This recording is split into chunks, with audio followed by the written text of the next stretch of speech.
Yun ang hindi ko gusto sa sistema dito. Good morning mga lods. Kamusta? Good morning. And habang nagkakape ako, ay hinihintay ko rin yung mga maghahakot ng mga natitira pa nating lupa. And nakaready na rin yung pambayad natin. Nakontrata natin yung paghahakot ng lupa sa halagang 3,000 pesos. Kailangan siya ni Kuya Guard actually. And for sure, merong cut doon si Kuya Guard. Pero wala na tayong kaso doon. Nung una may kumukontrata doon 5,000. And ngayon, meron tayong nakuha na kumontrata ng 3,000. So, hindi ko alam kung ano talaga yung singil. Pero regardless, ang mahalaga ay mahakot na siya. At malinis na natin yung harapan natin. No? Para medyo presentable naman siya tingnan kapag may mga bisita. Papahakot ko na nga rin pala yung mga scrap natin dito ng mga kahoy and yung mga tiles na tira-tira or yung mga pinagputulan. Sana pumayag sila na isama na sa paghahakot, no? Kasi wala naman tayong gagawin na doon. And hindi ko alam kung papayag ba yung mga nangungulekta ng basura na itapon or isama yun sa pangungulekta ng basura. In-share ko lang din, no? Medyo natatambakan na tayo ng basura. Eh, hindi lang naman ako yung natatambakan ng basura. Lahat kami mga nakatira dito, lahat ng residente ay natatambakan na ng basura. Kasi mahigit isang buwan na daw simula nung nangolekta ng basura. Yun ang hindi ko gusto sa sistema dito. Well, itatakal natin siya sa ibang video. Medyo hindi ko gusto yung gano'ng sistema na matagal silang mangolekta ng basura. Kasi sa Manila, halos araw-araw. Actually, araw-araw nga talaga nung na-observe ko. Araw-araw sila nangungulekta ng basura, which is good.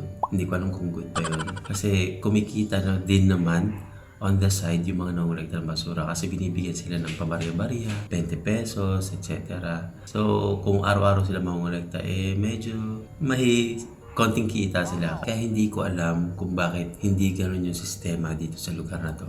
Well, wala naman akong problema kung hindi araw-araw nangungulekta, no? Pero sana at least 3 times a week nangungulekta or maybe once a week. Pero hindi ganun yung sistema Medyo matagal. So yun lang naman, na-share ko lang naman. Hindi ko alam kung anong oras darating yung mga mangungulekta ng sako ng lupa. Pero sana mas maaga, no? Para malinis ko na agad yung garahe natin and yung harap. Kasi kailangan ko pang walisan yun. Kailangan ko pang linisan. Sasabuyan ko rin ng tubig. Well, control yung oras sila. And for sure, hintayin rin nila na mag-duty muna yung guard na nakausap nila, no, bago sila makapasok dito. Kasi yung pagbabayad daw nung 3,000 dun sa pangolekta ng lupa ay didirect ako kay guard. Tapon din kasi habang nagsasako, nagpapala ako ng lupa. Dumating si Kuya Guard ulit. So nakipagkwentuhan siya. Kesyo ganyan hanggang sa binrotap niya na hindi na daw ako lugi dun sa 3,000. Sabi ko parang mahal pa rin ng 3,000. Pero sabi niya hindi na daw ako lugi. Parang pinapalabas niya na, Good deal na yan. Siyempre kasi kahit sino naman na nakipag-deal, no, ganun yung sasabihin na para mag-benefit yung kliyente, etc. Kumbaga, ma-feel good yung kliyente. So, ganun yung na-feel ko kahapon sa usapan namin. So, kaya 90% or maybe 95% sure ako na may catch siya. Well, anyways, wala naman na tayong issue pa doon kasi nakolekta na nila kahapon nang wala akong kaalam-alam or walang permiso na pumasok sila dito, kolektahin yung mga sako na nasa loob ng garahe or nasa loob ng bahay. And tapusin ko lang pag-breakfast ko and siguro simulan ko na rin ulit isako pa yung natitirang lupa doon para pagdating nila, hakot na lang. Yun lang. Maya na ulit. Yeah, boy. So yan mga lods, simulan na natin. Napang hindi pa gano'ng mainit dito.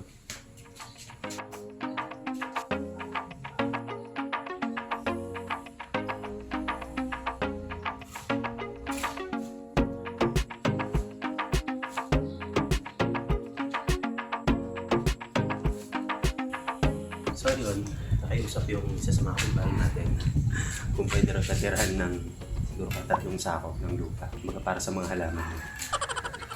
Natawa lang ako. Kasi nakita niyang tinatapos ko na yung pagsasako ng mga lupa. So nag-alala siya baka wala na siyang maabutan. So dadaanin niya daw mamaya. Magtitira na lang siguro ako kahit 5 sako ng lupa para sa kanya. Kaunti lang para kaya niyang bitbitin. Wala nga ako pa magbitbit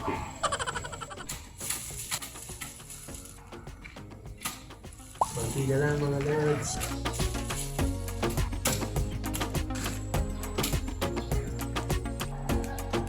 Sabi sa akin ng kapitbahay ko, nantsaga ako doon magpapapala dito.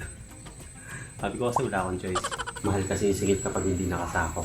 Ang sabi daw niya, meron daw area dito na kung saan tinatambak yung mga lupa-lupa. Ayoko na ma-iris yun kasi baka mapuna tayo. Pangit na magkaroon ka ng pangit na reputation dito, di ba? Kabago-bago mong tumitira. So, okay na din sa akin yung in a legal way natin ipapahakot o ipapalinis yung mga lupa. So, yun lang. Oo. Tinatapos ko na. Tinatapos ko na. Ano yung lahat na nila? Kukunin. Isang bahay. Pagtitira ako nung 3. Nagpapatira si ano eh. Si Budansky. Papatira ng 3 Magkano nga ako itong ganda? Magkano ang bayad? 3,000. Lahat. Okay na din. Oo. At least nawala na. Oo. Para malinis ko na din. Oo. Meron daw parang area dito kung sa tinatambak mo. Ay, merong pwedeng tambakan. Doon daw sa likod. Lang na. Ha? Sila din lang. Ah. Hindi tayo pwedeng tatambak. Ah. Eh baka nga doon niya lang din patambak. Ha? Baka doon yung ano yun. O, tayo sa likod. Sabi ni Budansky. Ang mahal naman ng single sa'yo, tatambak lang naman nila sa likod niya. Okay na yun. Sabi ko, okay na din. Sabi ko, 2 truck na yung naghakot kahapon eh. Sabi ko, dalo na to. Baka isa't kalahating truck to ako. Kaya okay na din. Di na talo. Saka ano pa, wala kang nga makita na ano. Makita mura. Hindi nga isa, 5,000 ang presyo sa'yo. Ang laki naman ng si Kuya Gard doon. Ang laki ng cash niya eh. Ayan mga lods. Sakto, kakatapos lang natin and tingin ko isang sako na lang nun. Yung katumbas nun. And umulan bigla. Ayan, hinintay na lang natin dumating yung mga maghahakot. Sakto-sakto talaga kasi after kong isa ko yung pinakalas na dito. Nag-umpisa na siyang mamboy. And ayan, bumagsak na nga. Ayan, so far, ang dami nating naisa ako. Sobra. Start tayo mga 7:30 na oras na. Time check. Ang oras natin 10:07. So, mga naka 2.5 hours tayo na papala ng loop. Ito yung mga naisa ko. Ayan yung naisa ko natin. Medyo marami-rami. 25 rin ata na sako yung na-accomplish natin within 2.5 hours. Nalagyan ko na rin pala ng lupa yung tatlong section na hindi nakasimento. Yun. Tsaka yun. Yan. Ayan, pumasok muna tayo dito sa loob kasi malakas na yung ulan. After ko bilangin yung mga naisa ko for like 2 days, no, nung after mahakot yung unang batch ng mga nakasakong lupa. Nagsako ako for the second batch ng around 60 pieces. Nakakapagod, yes, pero ganun talaga. Wala tayong magagawa, sariling effort tayo kasi hindi nila daw hahakutin kung hindi nakasako. And habang hinihintay natin yung mga maghahakot, maliligo muna tayo, mag-freshen up tayo kasi sobrang pinagpawisan ako. See ya! So yun mga lods, kakatapos na natin maligo, nakapag-freshen up na tayo. And habang iniikot-ikot ko yung mata ko dito sa loob ng bahay, napansin ko to.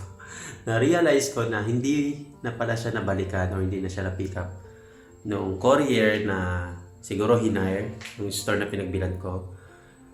Kung matatandaan nyo, yan yung maling delivery sa akin na instead na 30 pieces na sako, or 20 pieces pa pala na sako, bombastic side eye. Insecticides ang dineliver sa akin. Siyam na insecticides. So kahapon, naalala ko, pinamigay ko na nga pala yung dalawa dun sa kapitbahay ng pa-close ko. Dalawang insecticide yung binigay ko sa kanya and magtatanong-tanong pa ako dito sa mga kapitbahay namin na medyo nakakausap-kausap ko kung gusto ba nila or interested ba silang magkaroon ng insecticide or kumuha ng insecticide. Hindi ko siya binibenta actually, ipapamigay ko siya. So, ayun lang, napansin ko. Nga pala, yung tira sa mga sako na in-order natin. Yan, hindi ko na rin nagamit, 30 pieces yan. So, Baka gamitin ko siya lagay ng basura, yung mga matatalas or yung mga medyo hindi fit para sa garbage bag natin. Kasi yung garbage bag natin ay madaling masira sa mga simpleng medyo kaunting talas. May paggagamitan naman pala tayo. So, yun lang.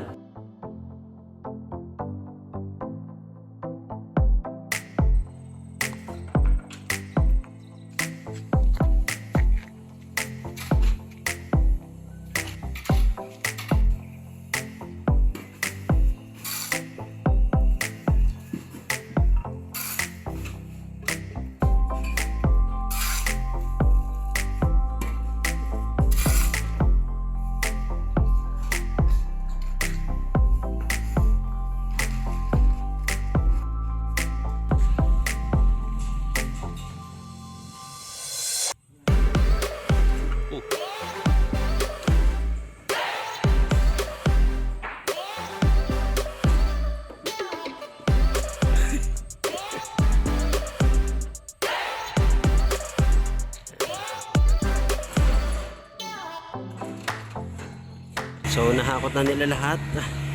Ayun yung truck. Ayun yung truck na naghakot. Kaya malinis na. Malinis na yung harap natin. Medyo maambon pero sige, ibabalag pa rin natin to. Ayan, maya maya lilinisan ko yan. Wawalisan ko. Ayan. At last, luminis na ng kaunti ang ating harapan. Ayan. So, nalagyan ko na ng lupa yung tatlong part ng entrance natin. And napahakot na rin natin yung lahat ng scrap natin to. Pinatira natin yung CHP kasi hindi naman daw sila naghahakot yan at wala silang pagtatambakan.